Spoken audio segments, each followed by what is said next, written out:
La vallée connaissait Thunderhoof comme le gardien silencieux. Il pouvait sentir le malaise de la terre, le prélude à la redoutable ruée silencieuse.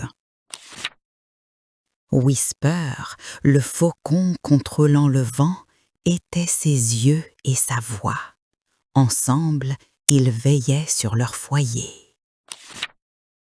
Tremor, la taupe, sentait les grondements en premier. Ses minuscules pattes sentaient le désastre se préparer profondément sous la terre. Aujourd'hui, le sol vibrait d'une énergie étrange et frénétique. Le temps de la ruée était arrivé.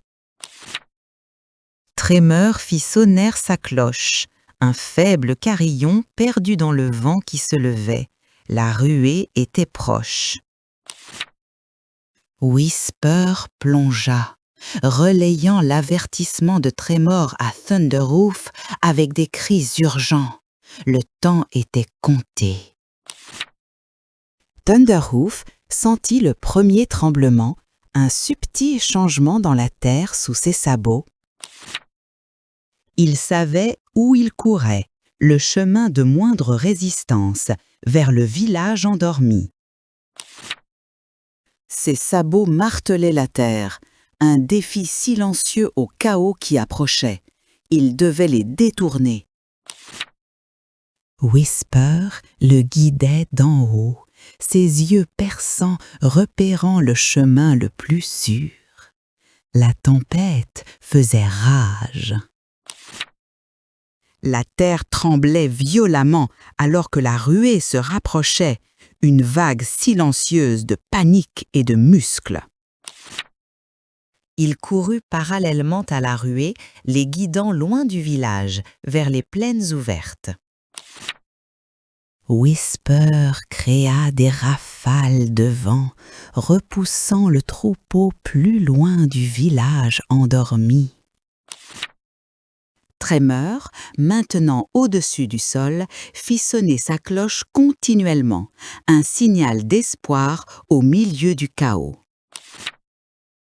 Lentement, le troupeau commença à tourner, guidé par la force de Thunderhoof et le vent de Whisper. Le village était sauf, épargné par la communication silencieuse de 3 héros improbables. Alors que la tempête se calmait, Thunderhoof, Whisper et Tremor se tenaient ensemble, épuisés mais triomphants. Ils comprenaient que la véritable communication allait au-delà des mots, une symphonie de sens et de confiance. À partir de ce moment-là, le village sut écouter non seulement les sons, mais aussi la terre, le vent et le silence.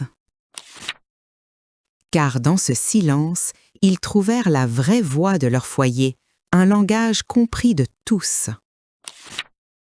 Et bien que Thunderhoof soit resté silencieux, ses actions parlaient plus fort que n'importe quel mot ne pourrait jamais le faire.